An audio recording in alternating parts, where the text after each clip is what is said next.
once picked cotton, join hands of Latinos, join hands of progressive whites, join faith hands and labor hands and Asian hands and Native American hands and poor hands and wealthy hands with a conscience and gay hands and straight hands and trans hands and Christian hands and Jewish hands and Muslim hands and Hindu hands and Buddhist hands. When we all get together, we are an instrument of redemption. When we join hands, we can revive and make sure that the promise of life, liberty, and the pursuit of happiness and equal protection under the law is never taken away from anybody. So I got a question.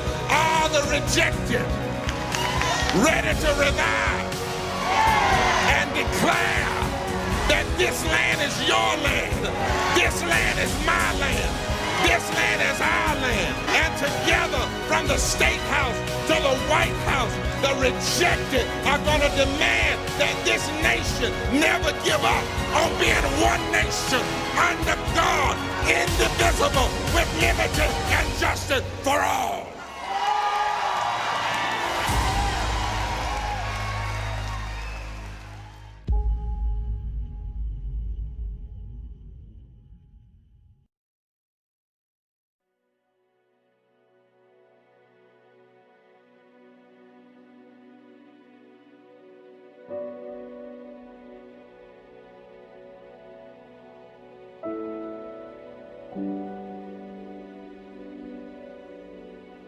This very class shall put forth the claim that the fast-spreading corruption is largely attributable to the desecration of the so-called Christian Sabbath, and that the enforcement of Sunday observance would greatly improve the morals of society.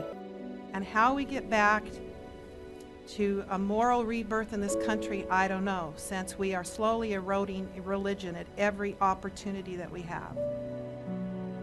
Probably we should be debating a bill requiring every American to attend a church of their choice on Sunday to see if we can get back to having a moral rebirth. Rulers and legislators, in order to secure public favor, will yield to the popular demand for a law enforcing Sunday observance. Liberty of conscience, which has cost so great a sacrifice, will no longer be respected. In the soon coming conflict, we shall see exemplified the prophet's words. The dragon was wroth with the woman and went to make war with the remnant of her seed, which keep the commandments of God and have the testimony of Jesus Christ. Revelations 12, verse 17.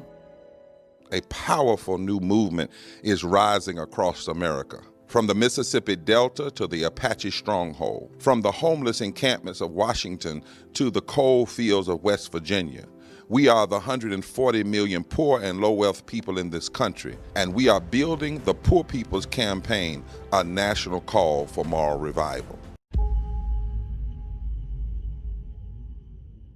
Our nation is at a historic crossroads. There are those who say big change isn't necessary or possible, that we are powerless to make our lives better. On June 20th, we will come together to lift the voices and faces of poverty in the midst of pandemic for a massive, historic online gathering that will embolden us, strengthen us, and prepare us to fight for the kind of society we know we so badly need and deserve. Tonight, I want to talk about the demand or the need for moral clarity in the midst of our moral crisis.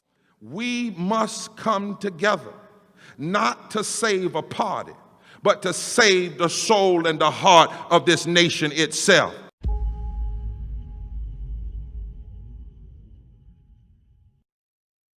God says if we do God's will, He will use us to change the moral narrative of this nation, and to help us together, we will save the soul of America and the soul of this democracy. I'm calling you to render a moral challenge for the moral crisis that we face in America. The last great conflict between truth and error is but the final struggle of the long-standing controversy concerning the law of God. Upon this battle we are now entering, a battle between the laws of men and the precepts of Jehovah, between the religion of the Bible and the religion of fable and tradition. It will be declared that men are offending God by the violation of the Sunday Sabbath, that this sin has brought calamities which will not cease until Sunday observance shall be strictly enforced. The Sabbath will be the great test of loyalty, for it is a point of truth especially controverted. When the final test shall be brought to bear upon men, then the line of distinction will be drawn between those who serve God and those who serve Him not.